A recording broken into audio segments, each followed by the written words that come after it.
मैं हमेशा अपने भक्तों को धैर्य रखने के लिए कहता हूँ, फिर भी मेरे कई भक्त धैर्य खो देते हैं और जल्दबाजी में निर्णय ले लेते हैं।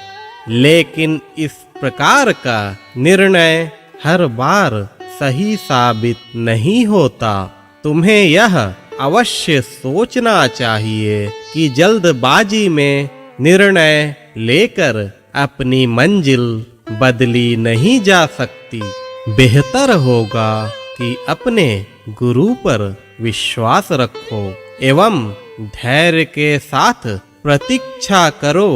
गुरु ने जो सोचा है उसमें ही तुम्हारा भला छुपा है। गुरु पर अटूट विश्वास रखना ही सबसे बड़ी आराधना है।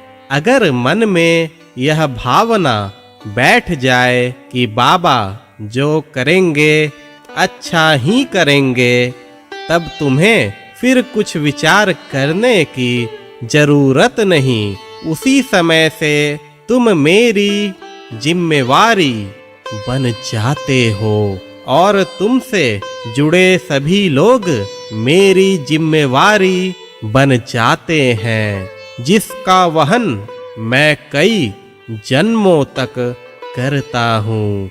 धैर्यवान भक्त मुझे अत्यंत प्रिय हैं।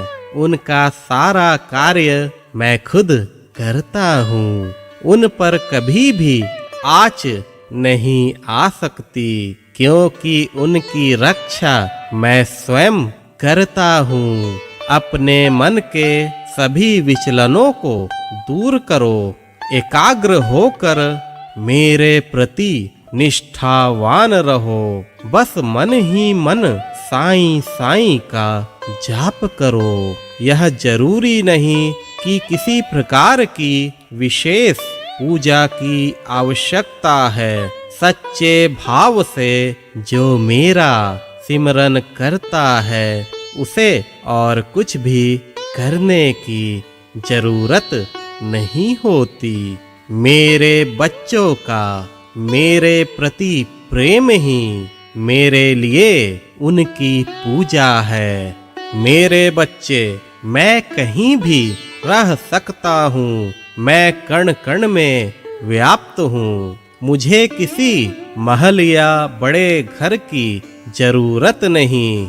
मैं छोटे से छोटे घर में भी रह सकता हूँ। मैं केवल भक्त के प्रेम के तलाश में हूँ।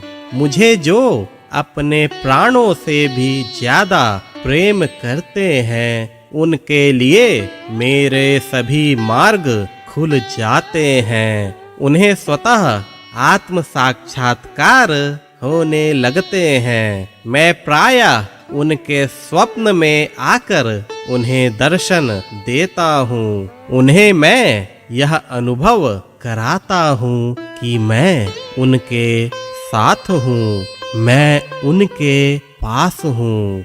जब वह घर से कहीं बाहर जाते हैं तो उन्हें हर जगह मेरे दर्शन होते हैं। मैं उनके साथ साए की तरह रहता हूँ। मैं उनका रक्षा कवच बन जाता हूँ। वह भक्त सभी चिंताओं से मुक्त होकर मुझे सब कुछ अर्पण कर देता है। उसकी भूख प्यास भी मैं बन जाता हूँ। बिना मुझे कुछ भी अर्पित किए वह कुछ भी ग्रहण नहीं करता है। ऐसे भक्तों का मैं गुलाम बन जाता हूँ। मैं ऐसे भक्तों के वश में हो जाता हूँ। कुछ वक्त गुजरने के पश्चात उनके जीवन में ऐसा परिवर्तन होता है कि वह फर्श से अर्श तक पहुंच जाते हैं, उन्हें जीवन में चाहत से ज्यादा प्राप्त हो जाता है। सच्चे भक्त फिर भी डगमगाते नहीं और ज्यादा मेरी भक्ति करते जाते हैं। उनका यह ऋण मैं उन्हें मुक्ति देकर चुका देता हूँ। मैं तुम सभी का पिता हूँ, मैं तुम्हारी माँ हूँ। मुझे तुम सभी से अत्यंत प्रेम है। मेरे प्रेम को महसूस करो मेरे बच्चे, तुम्हें अनुभव होगा।